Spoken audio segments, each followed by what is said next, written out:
So how is line role is a typical role that you would have in an organization. So an HR consultant versus an HR professional in an organization. Okay. So in an organization, you would typically have a role that you are doing, and that's the role you are expected to do over 2 or 3 years, right? And your organization remains the same. That is your organization. Those are the kind of people you meet. Those are the kind of things you do, and you are very close to action. You're very close to the implementation part of it. As opposed to consulting works on a project based model. So in a year you might be doing 10, 15, 20 projects.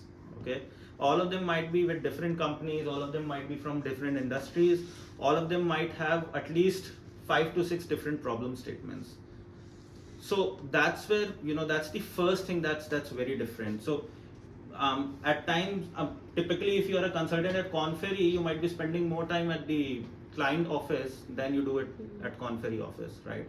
You go there, you solve things for them, you finish one, then you go on to another, you finish that one, then you go on to another, and likewise. So that's the first thing. The second is, of course, higher variety of work, because even if there is the same problem statement, every client is unique.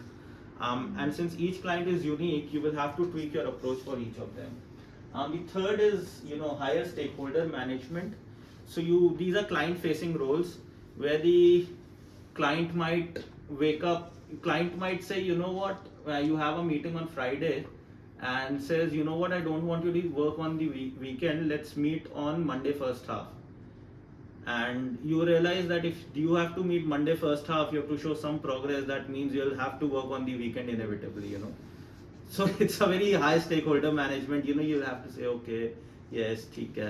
And then there are certain points where you set your foot down and say, no, this is not going to happen, right?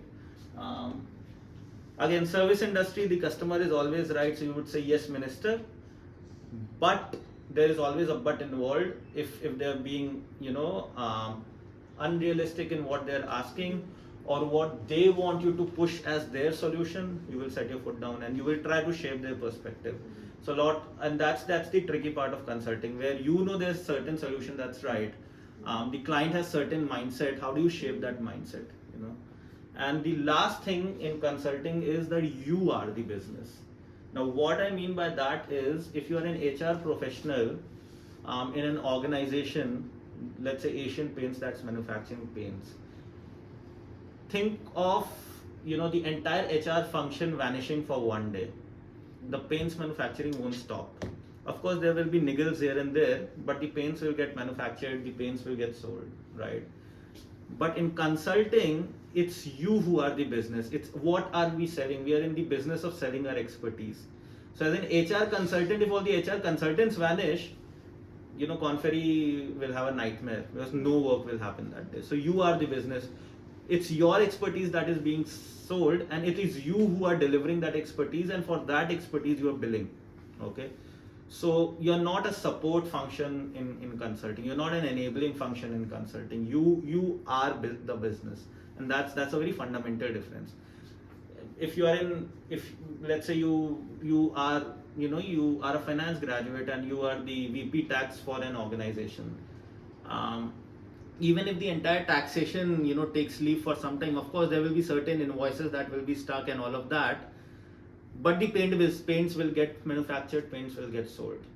But if you're consultant in a firm like Alvarez and Marshall, which does private equity, and if the entire division takes an off, then you're stuck as Alvarez and Marshall, because those are the people who are selling their expertise and getting and that's where you're billing the client.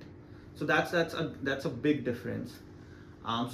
If you look at the key responsibilities of a consultant, it's 1, great research, 2, great delivery, 3, great team management, and 4, great sales. Okay. And how does this evolve over your career? So